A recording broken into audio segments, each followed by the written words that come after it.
শিকারী বা মাংসাশী উদ্ভিদ, হ্যাঁ, খুবই বিরল এবং রোমহর্ষক ও আশ্চর্যও বটে তাদের শিকার ধরার পদ্ধতি, যা বিজ্ঞানীদেরও মুগ্ধ করেছে। তো চলুন এরকমই ভারতে প্রাপ্ত 3টি শিকারী উদ্ভিদ সম্পর্কে পরিচিত হই, যা সম্পূর্ণ না দেখলে হয়তো অনেক কিছু মিস করবেন। প্রথম উদ্ভিদটি হচ্ছে ড্রসেরা বা সানডিউ। শিকার ধরার জন্য উদ্ভিদটি প্রথমে তার পাতাটি 3 দিকে ছড়িয়ে রাখে, যা শিকার ধরার জন্য উপযুক্ত। গাছের প্রতিটা পাতায় ছোট ছোট লাল, সবুজ বা সাদা কণিকা থাকে, যা পতঙ্গদের আকৃষ্ট করে। এবার এই কণিকা বা তন্তুগুলো থেকে এক প্রকার আঠালো স্নেহরস বা মিউসিলেজ নিঃসরণ হয়, যার কারণে পাতাটি আঠালো হয়। পাতাটি আঠালো হওয়ার কারণে মশা, পিঁপড়ে ইত্যাদি তাতে একবার আটকে গেলে ড্রসেরা তার পাতাকে ক্রমশ বন্ধ করতে শুরু করে এবং শিকারকে ক্রমশ চেপে ধরে। প্রক্রিয়াটি অত্যন্ত দ্রুত ঘটে, সাধারণত কয়েক সেকেন্ডে।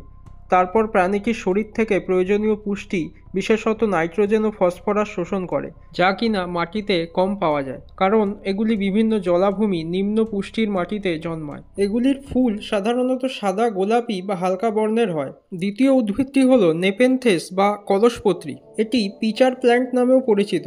এর পাতাগুলি এক বিশেষভাবে তৈরি হওয়া গহ্বরে রূপান্তরিত থাকে, যাকে পিচার বলা হয়। এর পাত্রের দৈর্ঘ্য 45 সেন্টিমিটার পর্যন্ত হতে পারে। এই পিচারের মধ্যে একটি বিশেষ তরল থাকে, যা প্রাকৃতিক অ্যাসিড ও এনজাইমের সংমিশ্রণে তৈরি। এতে পেপসিন, প্রোটিয়েজ উৎসেচক ও হাইড্রোক্লোরিক অ্যাসিড, ল্যাকটিক অ্যাসিড ও সাইট্রিক অ্যাসিড থাকে, যা শিকারকে ভেঙে এটিকে হজম করতে সাহায্য করে। পিচারের এই তরলটির একটি মিষ্টি গন্ধ থাকে, যা মূলত শর্করা ও অ্যামিনো অ্যাসিড থাকার কারণে হয়, যা বিভিন্ন পতঙ্গ, মশা, মাছি, মাকড়সা, টিকটিকি, তেলাপোকা, প্রজাপতি ইত্যাদিকে আকৃষ্ট করে। পিচারের দেয়ালগুলি স্লিপারি, মসৃণ ও তরলটি আঠালো হওয়ার কারণে যখন কোনো পতঙ্গ এর ভেতরে এসে পড়ে, তখন শিকারটি আর বের হতে পারে না। এরপরে উদ্ভিদটি সেই তরলের মাধ্যমে পতঙ্গটিকে হজম করে তার থেকে বিভিন্ন পুষ্টি উপাদান শোষণ করে। এটিও আর্দ্র ও জলাবদ্ধ মাটিতে জন্মায়, যেখানে সাধারণত খনিজ পুষ্টির অভাব থাকে। তৃতীয় উদ্ভিদটি হল ইউট্রিকুলেরিয়া।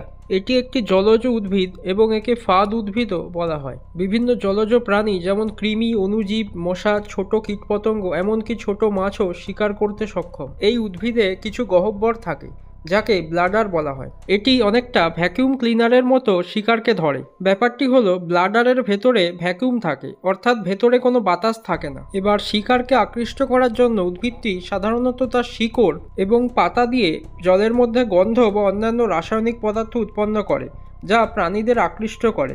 এবার শিকারটি যখন ব্লাডারের খুব কাছে চলে আসে, এটি খুব সংবেদনশীল হওয়ায় দ্রুত এটি ফাঁক হয়ে খুলে যায়। এবার ভেতরের চাপ শূন্য এবং বাইরে চাপ বেশি থাকার কারণে শিকারটি শুট করে ভেতরে ঢুকে যায়।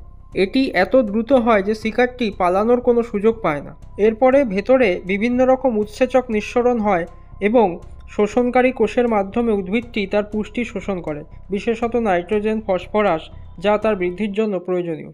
তো এই 3টে উদ্ভিদই কিন্তু আর্দ্র এবং স্যাঁতস্যাঁতে পরিবেশে বেঁচে থাকে। এই শিকারী বৈশিষ্ট্যই তাদের এই পরিবেশে এক অনন্য এবং অপূর্ব রূপ দিয়েছে। তো বন্ধুরা, আবার রহস্য, রোমাঞ্চকর কোনো তথ্য নিয়ে হাজির হব জ্ঞানের দিশাতে। সবাই ভালো ও সুস্থ থাকবেন।